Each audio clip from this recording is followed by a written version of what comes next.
Hello everyone, this is CA Payal Shrimal. आज बहुत खुशी के साथ मैं बता रही हूँ कि हमारा चैलेंज 50% कंप्लीट हो गया है। आज है day 23 of our 46 day engagement standard challenge और उसके साथ ही साथ हम 700 सीरीज को भी खत्म कर रहे हैं। यानी आज हमारी 700 सीरीज का लास्ट स्टैंडर्ड है ऐसे 720। कांग्रेचुलेशन, अगर आप अब तक कंसिस्टेंट है आगे भी बने रहे।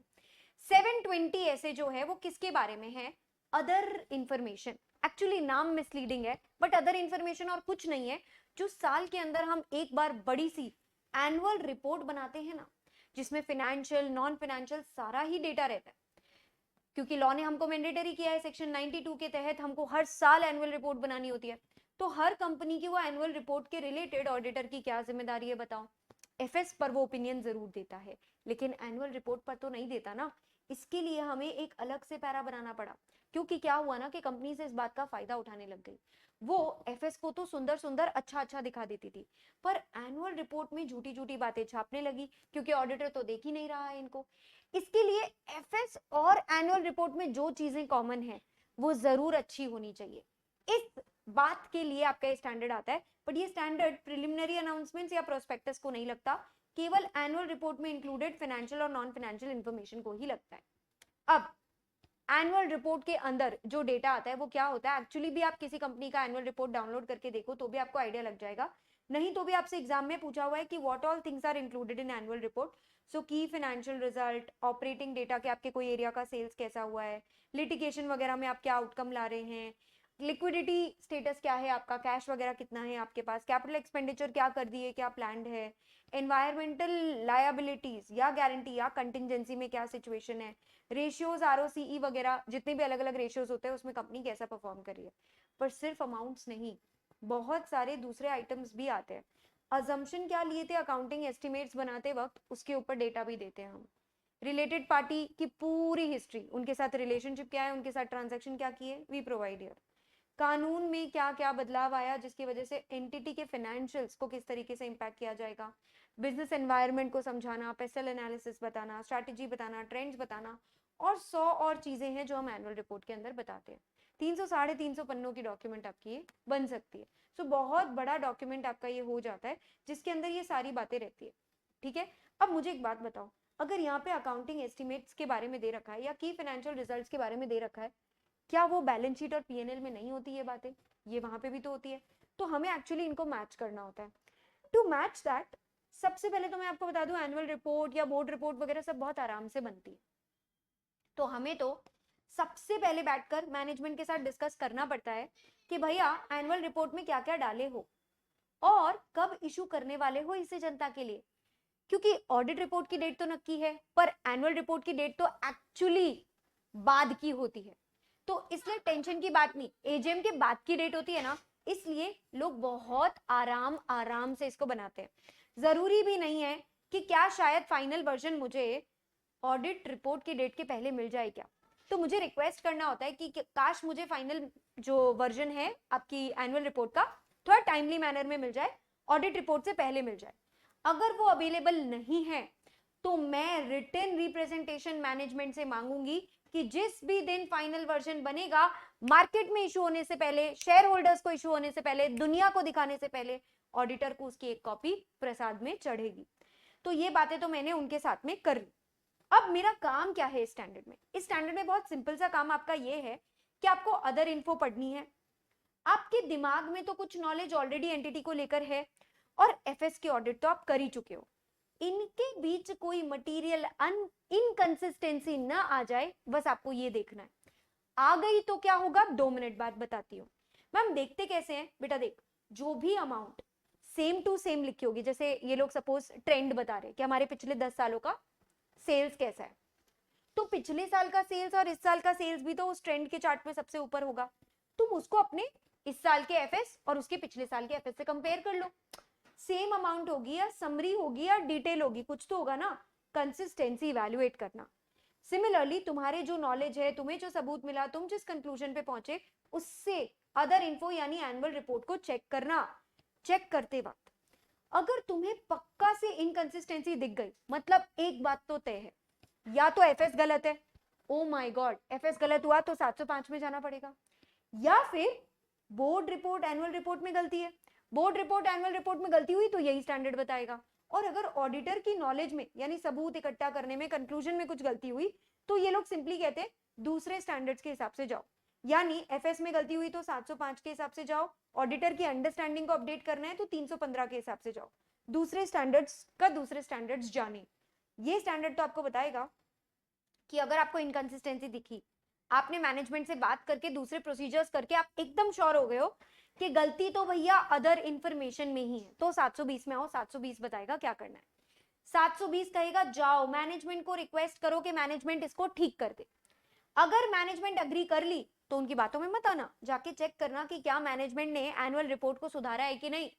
और अगर मैनेजमेंट ने मना कर दिया तो हम जाएंगे चापली कर देंगे टीसीडब्ल्यूजी को, देखो ना मैनेजमेंट ठीक नहीं करके दे रहा है।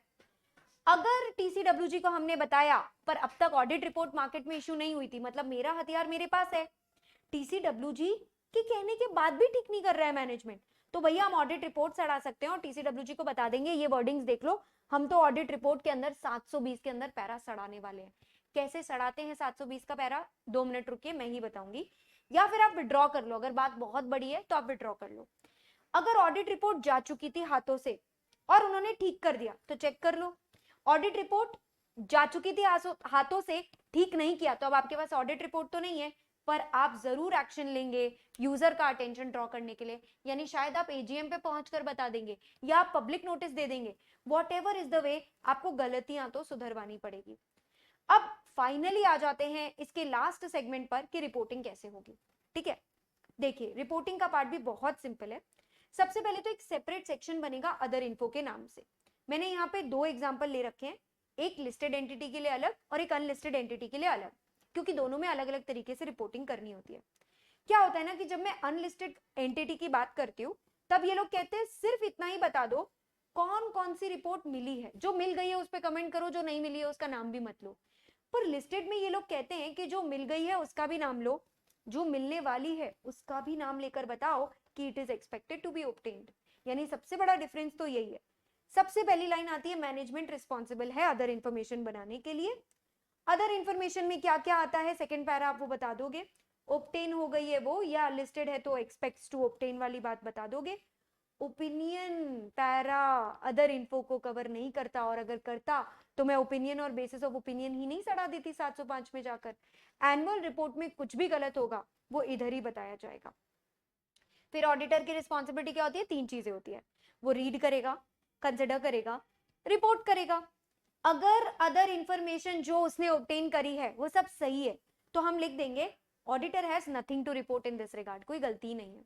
बट अगर गलती निकली, अनकरेक्टेड मटेरियल में स्टेटमेंट्स निकले तो हमें डिस्क्राइब करना पड़ेगा।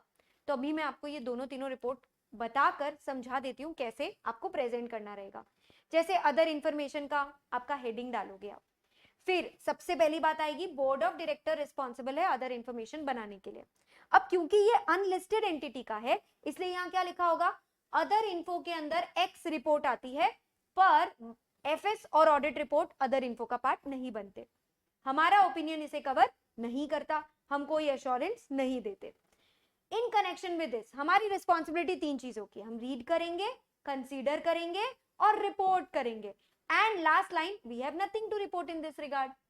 वहीं अगर ये लिस्टेड एंटिटी का होता तो मुझे यहाँ पे इतनी डिटेल में जाकर लिखना पड़ता।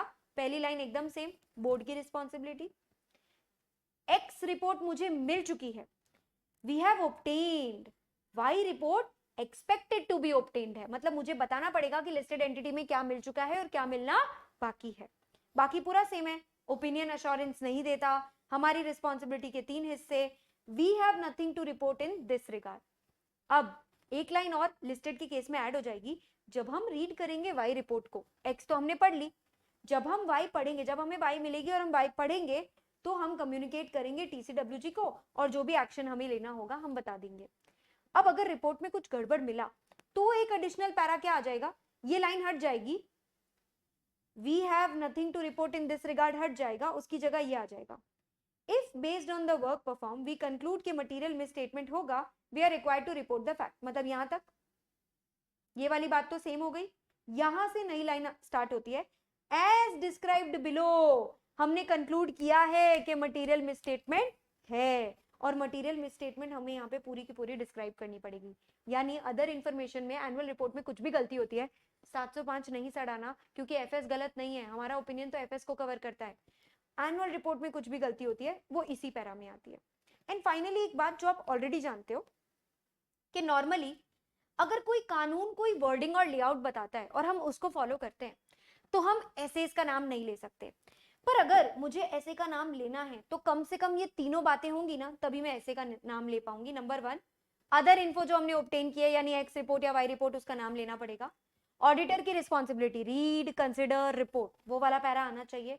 और ऑडिटर के वर्क के हिसाब से जो भी हमें मिला, we have nothing to report in this regard, या फिर हमें गड़बड़ मिल चुकी है, ये रही गड़बड़।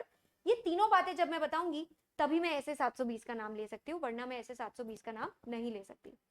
तो बच्चा लोग, आज हमारा चैलेंज आधा खत्म हुआ है, आधा अभी बाकी है। सो बने रहें, all the best and see you tomorrow with the next day.